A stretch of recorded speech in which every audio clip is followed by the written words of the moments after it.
Hi everyone, welcome to another episode of Dublin Tech Talks. As always, we're brought to you with the support of Icon Accounting. Icon have been in operation in Ireland for many years, providing full range of services for professional contractors across industries. So if you're thinking about contracting or are a contractor with queries or want assistance, you should reach out to them. I'm joined today by Tyler Patterson. Tyler is a managing director for CH Robinson. So CH Robinson is one of the world's largest logistics platforms. Been in Ireland for some time, but a really exciting development at the moment happening in Cork, which we're going to talk to Tyler about. Great, Tyler. So look, thanks so much for joining us today. Really interesting time for CH Robinson, and welcome to Ireland. I know you're here a brief time. Before we jump in and you tell us too much about the company and what's different about that, do you want to just maybe introduce yourself, tell us a bit about your own background and how you've ended up in CH Robinson in Cork? Yeah, sure. So my name is Tyler Patterson. I'm the managing director for CH Robinson Technology here in Cork. My journey with Robinson goes back a little ways. I started as an intern, actually, software engineer, writing code. A professor made me an introduction with the recruiter, and that turned into an internship and then became a job offer for me. And I've been here ever since. So yeah, it's been 11 years and really just fulfilling journey of, finding what I'm interested in, figuring out how I can help the company, how that fits with the challenges Robinson has, and eventually landed me in Warsaw, Poland 2 years ago. I opened an office there, and then about 3 weeks ago or so, it landed me here in Cork doing the same thing again, opening up a brand new technology office here in Ireland. Good. And is that something that's common in the company in terms of that progression, or were you lucky enough to join at the start of something that was more significant than it had been? Do you want to just maybe tell us about the platform and the company and what role technology plays in there as well? Yeah, sure. So yeah, when I joined, Robinson was around 300 people in technology, plus or minus, and today we're a little over 1,000. So Okay. I don't know if I can quite call it ground floor of technology at CH Robinson. The company's been around since like the early 1900s, well before, I guess, technology probably played a big role in that process. But so for me, I think the progression piece really just came down to the conversations with my managers along the way about, hey, this is what I'm interested in. This is where I get excitement at my work. What are there opportunities that I can continue to match up my interests with, things the company is doing? And just being really transparent about that is what's really helped me, move along my career from an engineer, moving into more of a business analysis role, leading teams, and then getting the opportunity to obviously move around the globe for some different opportunities as well. Cool. So you've mentioned, like, you've kind of referenced the CH technology or CH Robinson technology business specifically.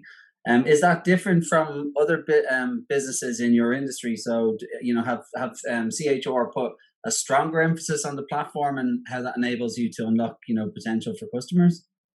Yeah, so definitely in my whole time at CH Robinson, technology has been an area of investment. It's not an area of cost and like, hey, how do we just reduce this? I don't want to pay any more for it than I need to. It's not that at all. It's always been, how does this a differentiator in the marketplace? If I think about the last maybe 3 to 4 years, you've heard about a rise in technology companies getting into supply chain management. Okay. And to me, I think that's just a sign of people realizing like, oh yeah, like this is a market like with some maybe hidden value in there. And I think it's something we've been lucky to be a part of for a long time. And so we're able to take the technology side and leverage it against the fact that we have a large established customer base, a large established carrier base. And so whenever we can, wiggle out a couple more percentage points of efficiency or something, like that has really big ramifications for the business and for our customers. And would you see the business as, the platform is a key component, right? You're not just a logistics business with some tech plugged into it. At its core, the platform plays its part, right? Yeah, definitely. So for us, the platform, it's Navisphere is what it's called, is what you'll read about. is for us, it's the thing that can do the end-to-end supply chain management for our Mm, customers. So that's whether you're doing a truck shipment like you and I see on the road, or it's an ocean container, or it's rail, or it's air. It handles any of those modes, as mm, well as, pushing visibility for our customers, whether they need that on the web, they want that on their mobile apps, or they're just looking for real-time analytics. We have a really interesting part of the product called Navisphere Vision that taps into like machine learning, data science, looking at news, weather, things like that to try and predict disruptions in big mm, global supply chains and let our customers, maybe they need to reroute some trucks around a heavy storm coming through a part of the country. We can do that for them and help them understand where they've got risks in their supply chain. So for mm. us, that platform definitely is the differentiator, and technology is really what lets us multiply the effect that all of our employees have. Because I think perhaps there's a misconception sometimes when you talk about logistics, as like going back to what you said, somebody thinks I'll go work for a logistics company. It's a back office, keep the lights on kind of function. And I know everyone's gotten a lot more adept at tracking their packages over the last 9 or 10 months, but it's way beyond that, right? It's very complex, interdependent supply chains across geographies and all of that stuff. At a high level, do you want to just tell us what is the problem that the business is solving for people?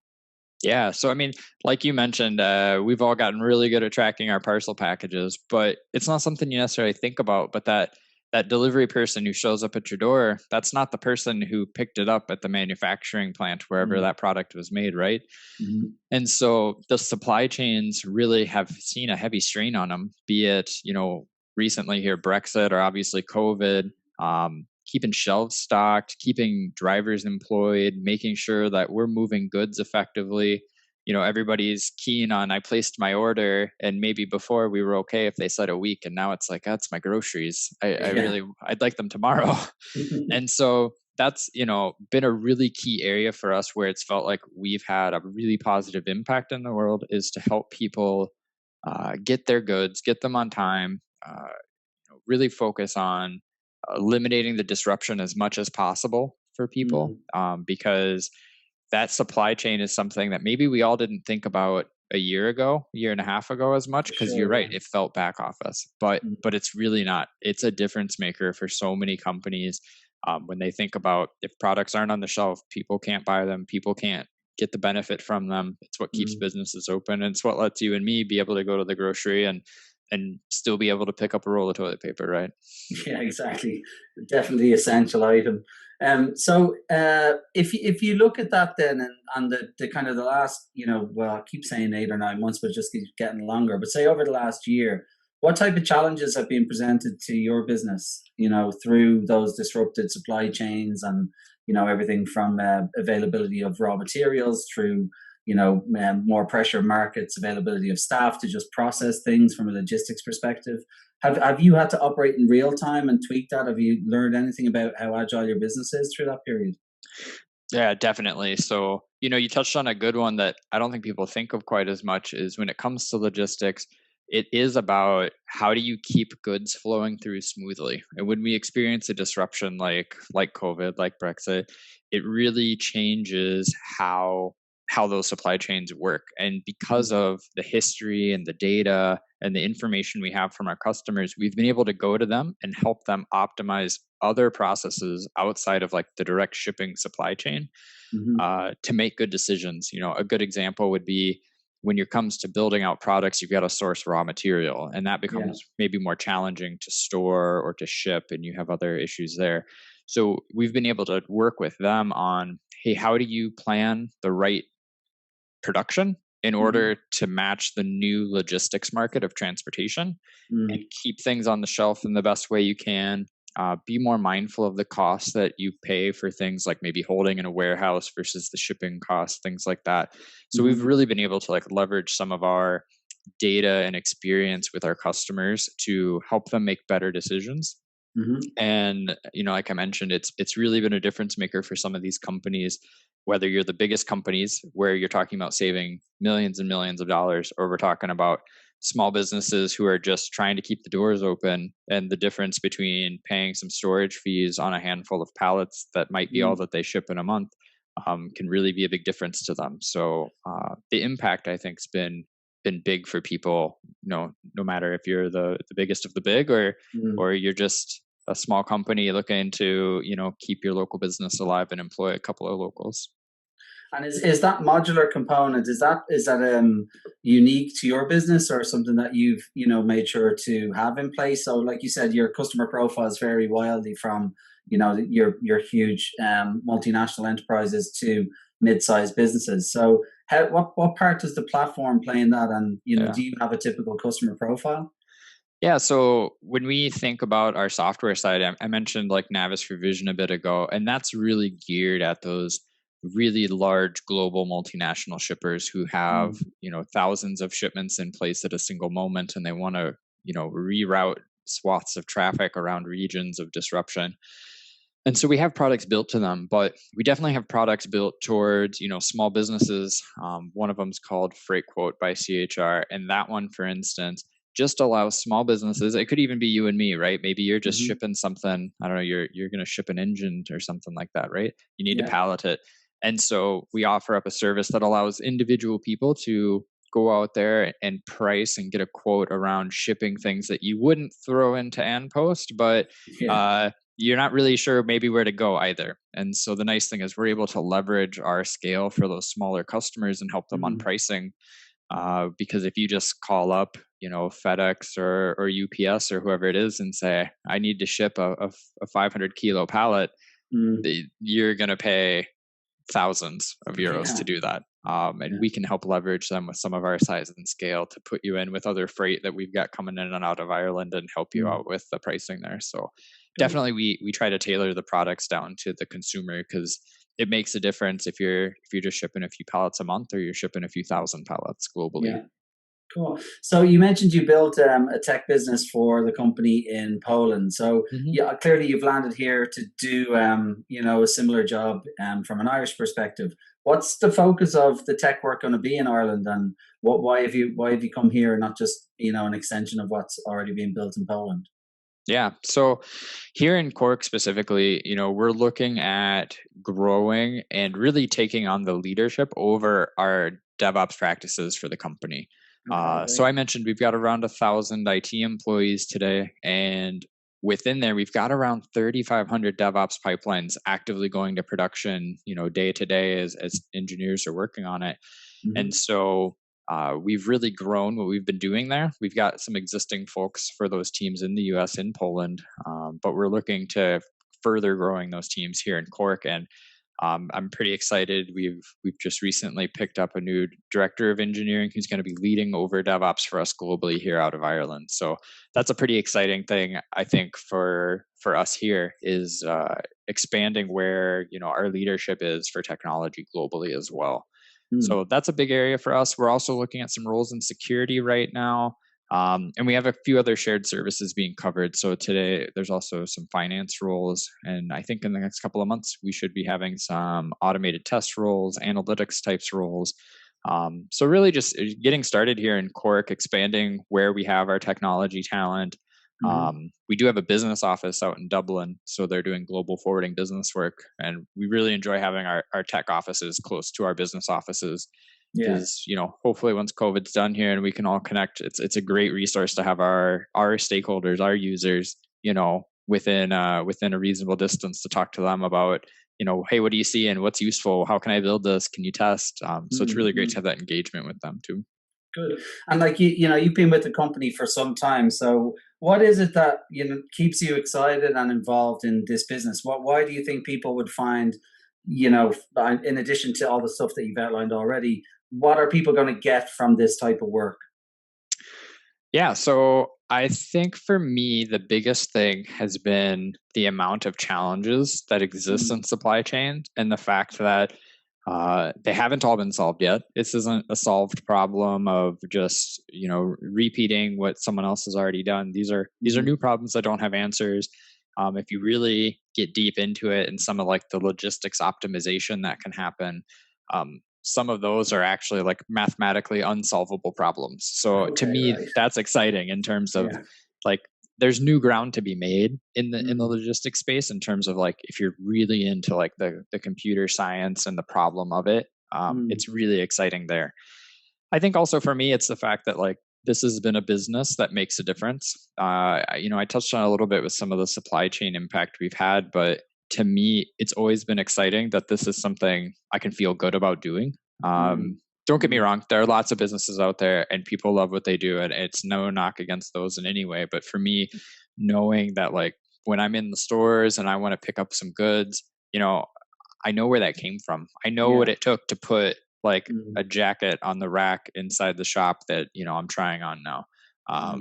That to me has always been something I found really exciting. It was tangible. It made me feel like I had some real output from what I did.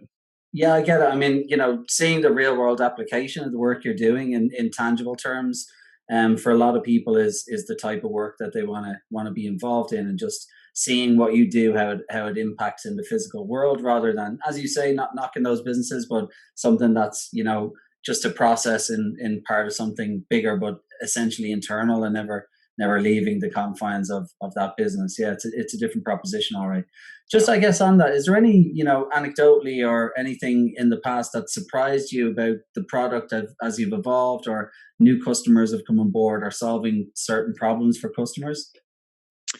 Yeah. So I think thinking about some of those problems, there's an interesting one I worked on for a while where we were getting into a new line of business around some warehousing. Hmm. So we don't own a lot of what we ship today. Like we don't own the planes or the trains or the boats. Yeah, of course. Yeah. But we were looking at getting into some warehouses, and the big reason was because if you're in a major metro and you want to ship a small amount of goods, you can usually throw those goods on a truck with other people's goods and get them Mhm. shipped. But if you don't, uh, you're kind of just stuck. The rates can be really rough.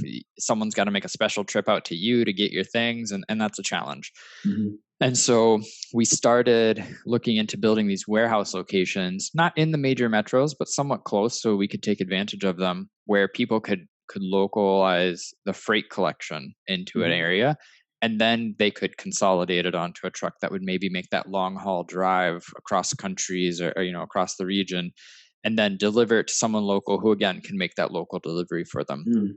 Mm. And at first it was like, okay, this is like I can see why this is business revenue generating thing for the company, and let's build the technology to do it. But the other thing that was exciting was getting the opportunity to talk to some of the drivers. For them, they were like, no, this is great because I'm a driver who likes to come home every night. I just want to Mm. drive in my metro. I want to do my Yeah. 8 hours and I want to go home to my family. I can do Mm. that now. And there are other people who love the cross country driving. They love to see the world. They love to make those travels to different areas. And Mhm. now they get to do it. And so it was an interesting one where like it wasn't actually just for the customer who pays us to move their goods, but this was for like the drivers. And they were like, no, this makes a difference to me. I get Yeah. to be home. And so that was, an exciting thing to see how our shipments, not just were a positive thing for Robinson in the revenue sense, but Mhm. drivers got to focus on what they like. Customers were getting better pricing because we could give them better rates in those small areas, and so kind of just everybody won. And it was a really exciting opportunity to see how our business can make a difference for people. Great. Well, yeah, like I said, I mean, working for a business where technology directly impacts people and you can measure that is certainly something that I think a lot of people find rewarding and can really clearly see that sense of purpose, which is so important to everyone. Mhm. Um, so I guess, look, you're at the start of something really special in Cork. Um, Lots of interesting project work. If people are interested, they should just find you on LinkedIn and reach out. Is that the best way to talk to you about what's going on? Yeah, I mean, LinkedIn is a great place. Today we actually just moved into our office in Penrose Quay here in Cork. Pretty odd time to be moving into an office given what's Yeah. going on, but it does give us an opportunity to meet people their Yeah, of first course. day in, get them their things and such. Yeah. So we're excited about that. But LinkedIn's a great place, and we also have a careers website, just jobs.chrobinson.com. There's a number of positions for Cork already lined up out there if people are interested to reach out. And definitely LinkedIn, if you're not quite seeing what you're looking for today, I'm happy to chat, talk about what you're looking for, and see if we can find a place for you.